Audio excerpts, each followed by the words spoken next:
শেখ হাসিনার সরকার পতনের পর সামনে আসে তার গোপন টর্চার সেল বা আয়নাঘর নামক গোপন আস্তানা। এই আয়নাঘরে বছরের পর বছর তার বিরোধী দলের লোকজন এবং সাধারণ মানুষদেরও আটকে রেখে চালানো হতো মধ্যযুগীয় কায়দায় নির্যাতন।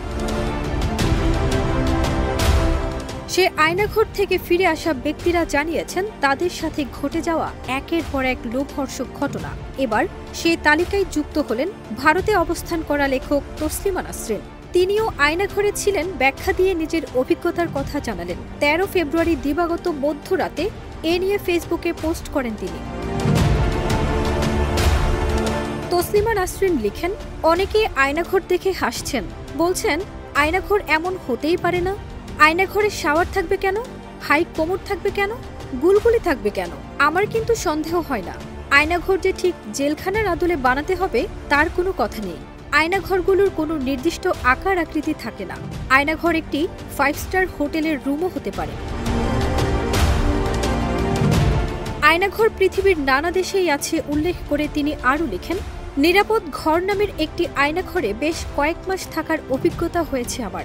আয়নাঘরে সবসময় যে লাঠি সোটা বা চাবুক দিয়ে পেটানো হয় তা নয়, ইলেকট্রিক শক দেওয়া হয় তাও নয়, নাৎসিদের মতো গ্যাস চেম্বারে ঢোকানো হয় তাও নয়। কিন্তু আয়নাঘরে বাস করলে তুমি কি খাবে, কখন খাবে, কোথায় হাঁটবে, কতটুকু হাঁটবে, কার সঙ্গে কথা বলবে, কি বলবে, কখন ঘুমাবে, কি পড়বে, কি ভাববে, কি দেখবে ইত্যাদি তুমি নও। নিয়ন্ত্রণ করবে অন্য লোক।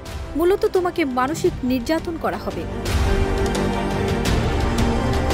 সর্বশেষ তসলিমা নাসরিন লিখেন, মানসিক নির্যাতন ব্যর্থ হলে নানা কৌশল অবলম্বন করে শারীরিক নির্যাতন শুরু হবে। এ নির্যাতন মৃত্যু পর্যন্ত যেতে পারে যদি তুমি আপোষ না করো। প্রসঙ্গত, গত ১২ ফেব্রুয়ারি প্রধান উপদেষ্টা ডক্টর মোহাম্মদ ইউনূস আয়নাঘর পরিদর্শন করে এটিকে মানবাধিকারের চরম লঙ্ঘন বলে অভিহিত করেন এবং নৃশংসতার পুনরাবৃত্তি ঠেকাতে প্রতিশ্রুতি দেন। পরিদর্শনের ছবি প্রকাশিত হলে শুরু হয় তুমুল আলোচনা।